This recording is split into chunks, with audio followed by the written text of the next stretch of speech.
Bueno, ¿qué tal? ¿Cómo están? Estamos acá en la clase de Sociología. Hoy vamos a ver ni más ni menos que el ascenso de las incertidumbres, prefacio, una gran transformación de nuestro nuevo amiguito, viejo amiguito porque ya lo vimos, don Roberto Castell, Robert para los amigos, ¿no? En este texto, Castell nos va a hablar de tres etapas por las cuales atraviesa la modernidad. Esto también lo hemos visto. En el caso de este texto, a estas tres etapas, a la primera le va a llamar modernidad restringida, es aquella que coincide con lo que habíamos llamado en el texto anterior de este autor la condición proletaria, ¿no? Que corresponde, de acuerdo a lo que hemos trabajado también a lo largo de las clases, con ese liberalismo clásico del inicio del capitalismo, ¿no? Que va más o menos del siglo XVIII hasta la crisis del 30, puede extenderse incluso hasta la década del 40, ¿no? Este liberalismo clásico, esta modernidad restringida, también la hemos encontrado en el texto de Giddens como la primera modernidad. A esta primera modernidad, para Giddens, le va a seguir la segunda modernidad, ¿no? En el caso de Castell, que es el amiguito del día de hoy, esta segunda modernidad de Giddens o modernidad sólida de Bauman le va a llamar modernidad organizada, ¿no? Esta modernidad organizada corresponde a lo que hemos llamado también en el texto anterior de este mismo autor la condición obrera, ¿no? Entonces tenemos estas dos primeras etapas, que son de aquellas de las cuales ya habíamos hablado: la condición proletaria y la condición obrera, el liberalismo clásico, el estado de bienestar. Al estado de bienestar le sucede, en los términos que nosotros venimos trabajando por ahí en las clases, la etapa actual. Esta etapa actual solemos llamarla neoliberalismo, algunos autores en economía refieren al capitalismo flexible, pero el amigo Robert Castell le va a llamar sociedad postindustrial, ¿no? La sociedad postindustrial es esta que se inicia con el toyotismo, se inicia con la crisis del petróleo. Va a aparecer también en otros autores la McDonaldización de la mercancía. En el caso de Castell, repito, sociedad postindustrial, que se corresponde con lo que Giddens llama la modernidad reciente y Bauman va a llamar en la próxima clase la modernidad líquida. Nosotros hablamos ya bastante respecto de el tránsito entre la modernidad restringida y la modernidad organizada, ¿no? Esta primera etapa de la modernidad, de la cual hablan con bastante profundidad Marx, Durkheim y Weber, ¿no? Windows, no me rompa la pelota, gracias Windows. Perdón, no, pero ya siempre viene, viste, a la clase, a veces viene gente a preguntar algo, qué sé yo, de la puerta golpea. En este caso de las clases virtuales, el que golpea la ventana y no la puerta es el amiguito Windows, que quiere que cambie la distribución de colores mientras estoy grabando un video. Es muy copado el amigo Windows, ¿no? Siempre fue muy copado el amigo Windows. Amiguitos, traten de no tener Windows si es que pueden, pero no se puede, a menos que sean unos así. Hay otros sistemas operativos que no sé manejar. Muy bien. En el tránsito entre la modernidad restringida y la organizada aparece, según Castell, un doble proceso que él va a llamar de desindividualización y al mismo tiempo de colectivización. A ver, esto lo veíamos con Marx. Con Marx hablábamos en su momento acerca de que la organización de la producción en la primera etapa o durante la primera etapa del capitalismo industrial, o sea, después de esa primera revolución industrial, consistía en agrupar a toda la gente en un mismo lugar, en un mismo taller, en una misma fábrica.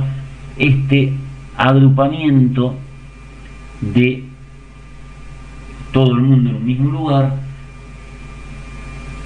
y este compartir el tiempo y el espacio nos llevó también al compartir las problemáticas, y este compartir las problemáticas lleva hacia la sindicalización. El proceso de sindicalización, de la inscripción de los trabajadores en colectivos, es al mismo tiempo un proceso de desindividualización. Ya no es el individuo aislado, solo, que disputa con el capital, sino que es el colectivo, es el sindicato, el que negocia las condiciones de trabajo. Esta negociación de condiciones de trabajo va a permitir, ¿no?, durante la modernidad organizada, va a permitir una mejora en las condiciones de vida, una conquista de los derechos de los trabajadores. Todos los derechos que los trabajadores van a adquirir van a ser resultado de la conquista del trabajo frente al capital, gracias a la existencia del colectivo de trabajadores existente como sindicato. La organización de los trabajadores en gremios y en partidos permitió arrebatar a la burguesía derechos, estos derechos que durante la modernidad organizada dependen entonces de la inscripción de sus miembros en colectivos, en sindicatos que asumen intereses comunes hacia el interior, y en el colectivo de sindicatos también, ¿no?, las confederaciones sindicales. El Estado no se presenta entonces aquí como un árbitro neutro, sino que aparece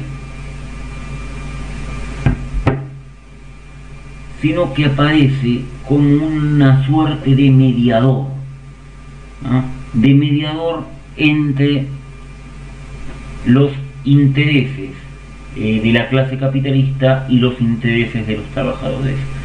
Recalco esta idea, aparece o se presenta como, porque en realidad, si bien no va a ser un instrumento exclusivo de dominación de una clase, sino, y como también hemos recontravisto, garante del interés, garante de los derechos conquistados por los trabajadores, no deja de ser el garante a largo plazo del interés de la clase dominante, de la clase capitalista. El segundo momento que está analizando Castells en este texto tiene que ver con el tránsito de esta modernidad organizada a esto que él llamó capitalismo postindustrial. Y aparece aquí otro doble proceso, ¿no?, un proceso de descolectivización y reindividualización. Los colectivos tienden a desaparecer, emerge entonces nuevamente el individuo como el ente aislado que negocia con el capital sus condiciones de trabajo. Aparece acá un fenómeno muy interesante, ¿no? Para que esto ocurra, el trabajador necesita sentir, ¿no?, que el sindicato y que el Estado son una carga, son un peso, ¿sí?, son algo que lo perjudica en su relación laboral, y que él, en tanto individuo, es capaz de negociar mejores condiciones laborales, más justas condiciones, frente al empleador. El empleador es uno más, es un igual, es visto como un igual, ¿no?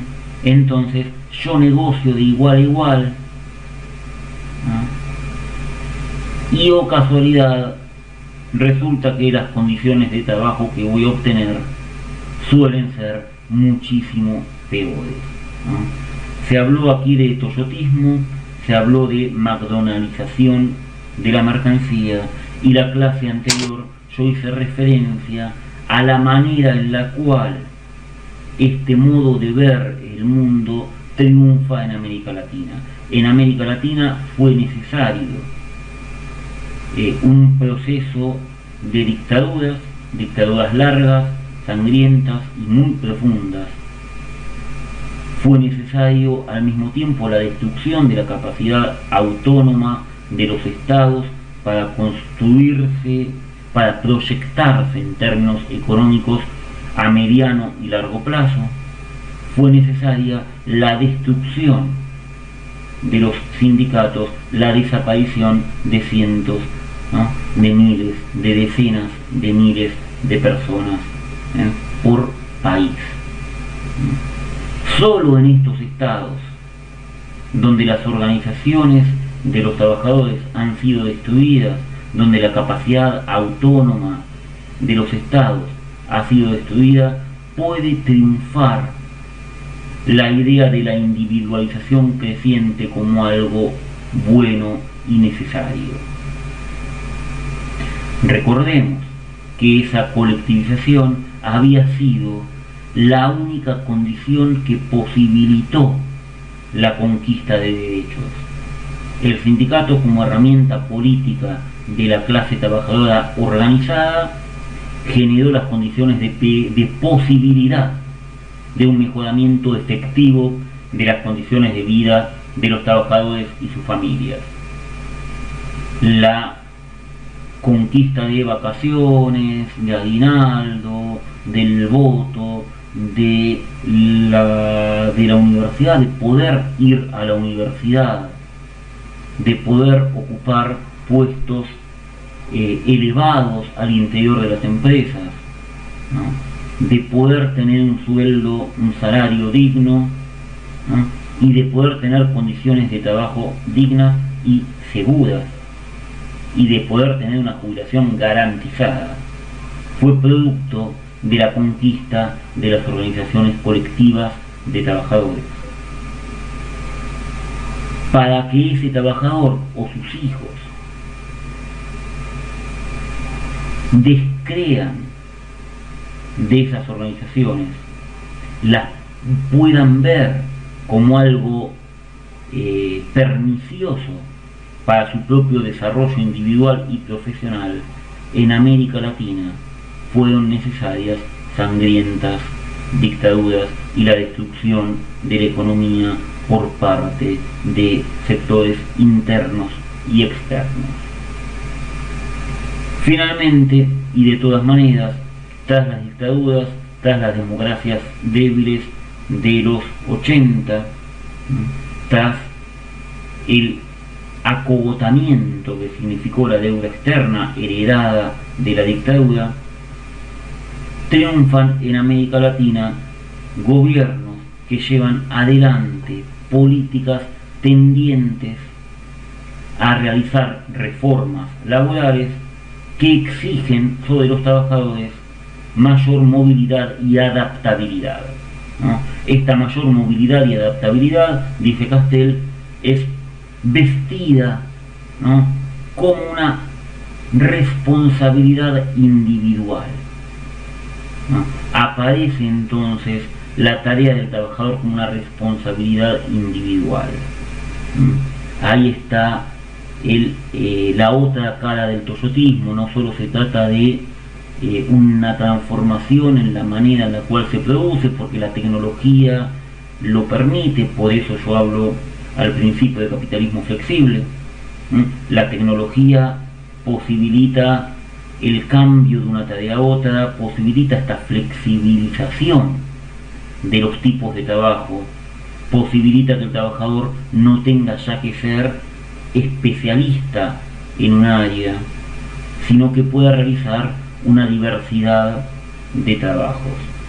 El toyotismo permite también la explotación de la imaginación, de la subjetividad del trabajador puesta a disposición de la empresa, pero vestida de nuevo de una responsabilidad individual, vestida de algo bueno, necesario, copado. Es algo copado que el trabajador pueda poner sus ideas al lado de sus iguales, que son los empresarios. El punto límite, dice Castel, de la disolución, ¿no?, de esta descolectivización es la disolución propia del colectivo de trabajo en términos prácticos, es decir, si el colectivo de trabajo tenía como antecedente necesario el hecho de que trabajamos todos juntos en un mismo lugar, el desanclaje, esto lo veíamos con Giddens, ¿no? El desanclaje, el debilitamiento de las áreas expertas, el desenclave, dice en realidad Giddens, de las instituciones, es también el desenclave de estos puestos de trabajo.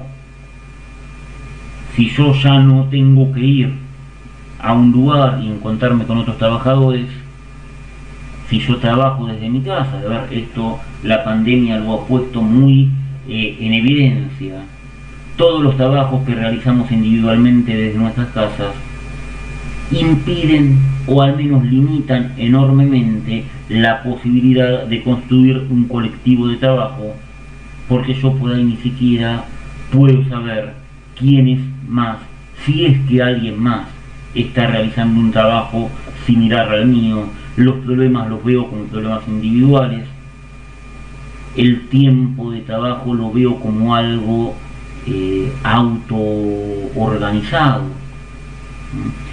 Voy construyendo mi biografía, ¿no? También es otra cosa que va a aparecer acá, ¿no? El trabajo en red, dice Castell, es muy, nos falta ahí, es muy típico de esto, ¿no? Aparecen entonces las trayectorias profesionales, no ya como tales, sino como modelo biográfico, ¿no? Modelo biográficamente organizado. Fíjense que Giddens también me hablaba de esto. Yo construyo mi propia vida, vengo yo acá, mi trayectoria profesional es mi trayectoria de vida, yo hago esto, yo me construyo, yo me estudio, yo me formo, yo me capacito, yo elijo, pindonga diría algún desubicado, ¿no? Pero el trabajador, dice Castell, se hace cargo de su propio recorrido profesional, ¿no? Yo ahí puse a Giddens, ¿no? Porque Giddens también, ¿no? Giddens centralmente me habla de esto. Cada trabajador se hace cargo de su propio recorrido profesional. Soy mi propio jefe, ¿no? El propio estatus de empleo resulta, dice ahí también, desestabilizador por la discontinuidad. Nunca nos mantenemos, o muy poco tiempo nos mantenemos en el mismo empleo. Rotamos, la rotación. Rotamos de horario, rotamos de empresa, rotamos de tipo de trabajo, podemos hacer cualquier cosa y nota al pie la escuela o el sistema educativo que tiene por objeto capacitar a los sujetos útiles para este tipo de existencia del capitalismo, ¿no? Fabrica ciudadanos, trabajadores polifuncionales, ¿no? El polimodal, ¿no? Podés, ¿no?, insertarte en cualquier área que no requiera demasiada capacitación, que no requiera demasiada formación específica, ¿no? Entonces, yo no sé, digo, la palabra de desestabilizador hace ruido ahí, pero claramente sí nos sirve pensar en la discontinuidad. El trabajo es discontinuo, no solo es discontinuo porque rotamos en los horarios, rotamos en los puestos de trabajo, rotamos en las empresas en las cuales trabajamos, sino que también pasamos temporadas con trabajo, temporadas sin trabajo. El contrato temporal de trabajo implica una inestabilidad, no es estable el trabajo en el capitalismo postindustrial, lo que nos pone también, ¿no?, en este modelo biográfico en una situación de completa incertidumbre, tal como veíamos otra vez, perdón la reiteración, con el amiguito Giddens, ¿no? El centro, ¿no? Y no podemos evitar volver otra vez a Giddens, ¿no? Y no a Bauman, porque en realidad todavía no lo vimos, pero también, ¿no? Y esta unidad nos encuentra con tres autores que se concentran en el mismo fenómeno mirándolo desde otro lado.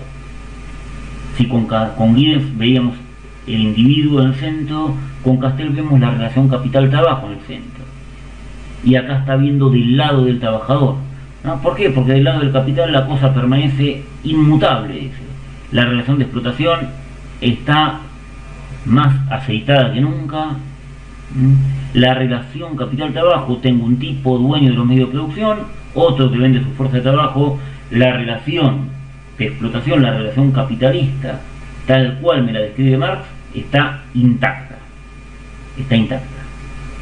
Pero el eje ahora es el individuo, ¿no? Y efectivamente algunos individuos se vuelven hipercompetitivos, ¿no? En su éxito descansa el discurso gerencial neoliberal, dice Castel, ¿no? Le agrego yo, ¿no?, estas palabritas de emprendedurismo, de meritocracia, ¿no?, tan de moda en los últimos años en nuestra América Latina, ¿no? El individuo liberado, ¿no? ¿Liberado de qué? Del peso de sindicatos, del peso del Estado, ¿no? Adquiere un espíritu de empresa. Libertad. Libertad en sentido negativo. Libertad en sentido negativo es ausencia de límites, ¿no? Se define por lo negativo. ¿Qué es lo que no tiene? Soy libre porque no tengo. Porque no tengo a alguien que me limite, que me controle, ¿no?, que me ponga trabas, ¿no?, que me ponga lastre, ¿no? Los sindicatos y el Estado aparecen como ese monstruo feroz que niega mi libertad.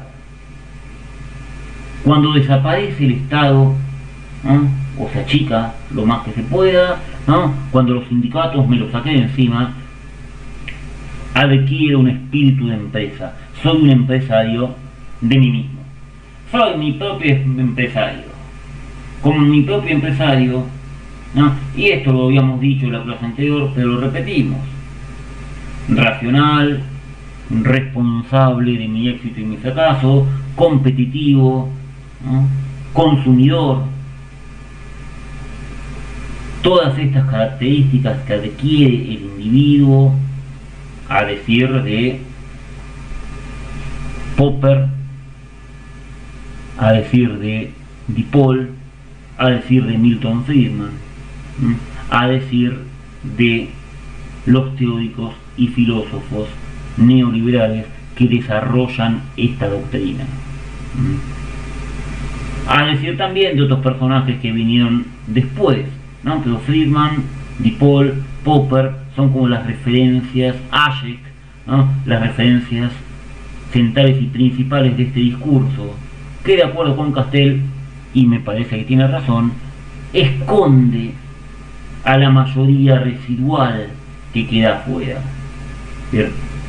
Para que algunos triunfen, la mayoría tienen que fracasar. Y esto lo dice el propio Adam Smith en el siglo XVIII. La economía tiene que ver con la administración de los bienes escasos. Si los bienes son escasos, la acumulación por parte de un individuo o un grupo pequeño de la mayoría de esos bienes significa que lo que queda para repartir entre el resto es poco y nada, ¿no? Las personas que en la isla de las Flores vivían de comer aquello que había sido descartado por los chanchos, y lo hacían porque no tienen dinero, básicamente, ¿no? A pesar de tener un telencéfalo altamente desarrollado, a pesar de tener pulgar oponible, a pesar de ser seres racionales, en el capitalismo, si no tienen dinero, quedan afuera o somos incorporados de manera residual. El triunfo de unos esconde el fracaso de otros.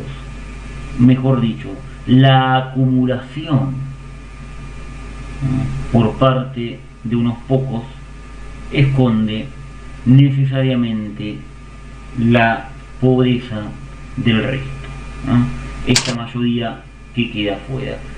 Básicamente de esto versa el texto de Robert Castell, ¿no? Robert Castell está mirando entonces la relación entre capital y trabajo, ve que la relación de explotación se mantiene, ve que del lado del capital las cosas parecen inmutables y va a analizar este doble proceso, ¿no? El primero, el proceso de desindividualización y colectivización que genera la posibilidad de transitar de la condición proletaria a la condición obrera, de el liberalismo al estado de bienestar, de una sociedad en la cual la negociación individual del trabajo frente al capital generaba condiciones paupérrimas de vida para la mayoría de la población, a una situación en la cual el trabajador, la trabajadora y los trabajadores hemos conquistado unos cuantos derechos y el Estado se ve obligado a garantizarlos. El Estado aparece en esa condición obrera, en esa modernidad organizada. El Estado aparece, además de garante del interés de la acumulación de los capitalistas, garante de los derechos conquistados por los trabajadores. Este proceso de los 70 para acá, pero especialmente de los 90 para acá, va a ir desarticulándose, desarmándose y constituyéndose en un proceso de reindividualización. Vuelvo a ser un individuo que solo me enfrento al capital, y descolectivización, los colectivos desaparecen. Para cerrar, y antes de decirle gracias que aparece ahí fuerte y grandote, ¿no? A tener en cuenta, transformaciones políticas que requirieron en América Latina una violencia importante. Transformaciones en el plano económico productivo. Cuando hablamos de capitalismo flexible, hablamos también de un cambio tecnológico, ¿no? Es decir, un cambio en el tipo de tecnología utilizada para producir, que desprofesionaliza, que quita la especialidad, o al menos limita la especialidad del trabajador. Entre paréntesis, este tipo de tecnología no va a poder ser aplicada por todas las empresas en todos los países, ¿no? Algunas empresas, especialmente las multinacionales, van a incorporar este tipo de tecnologías, ¿no? Es decir, una máquina que puede prescindir del expertise, ¿no? De esta habilidad específica de un trabajador de hacer una tarea rutinaria. La máquina cambia de funciones, el operario solo la opera. Cambio tecnológico que me lleva también a un cambio en la política laboral. La flexibilidad, la mal llamada flexibilidad laboral, ¿no? Convierte al trabajador en alguien flexible. El trabajador es flexible porque, dado que su habilidad ya no es tan demandada, es simplemente un operario que puede operar en cualquier lugar del mundo cualquier cosa, para cualquier trabajo. Se flexibilizan las horas, se flexibiliza el lugar, el tiempo y el tipo de trabajo. Todo esto lleva a un incremento también de la tasa de desocupación. La recesión acompaña todo esto, la inflación, la recesión, las crisis económicas se van produciendo de los 70 a los 90 hasta el 2008. El 2008 fue la última gran crisis del capitalismo.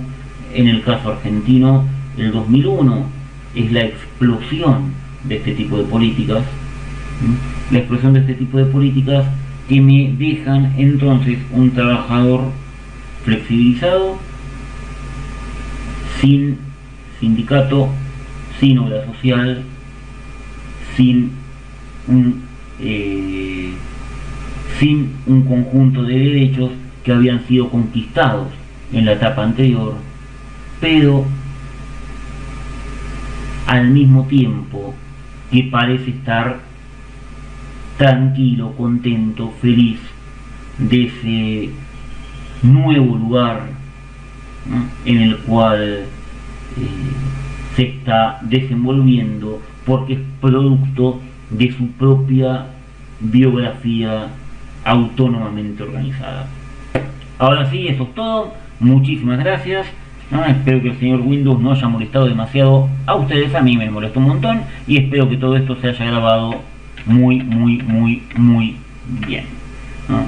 Hasta luego. Creo que esto es control Q, pero por las dudas vamos a ver.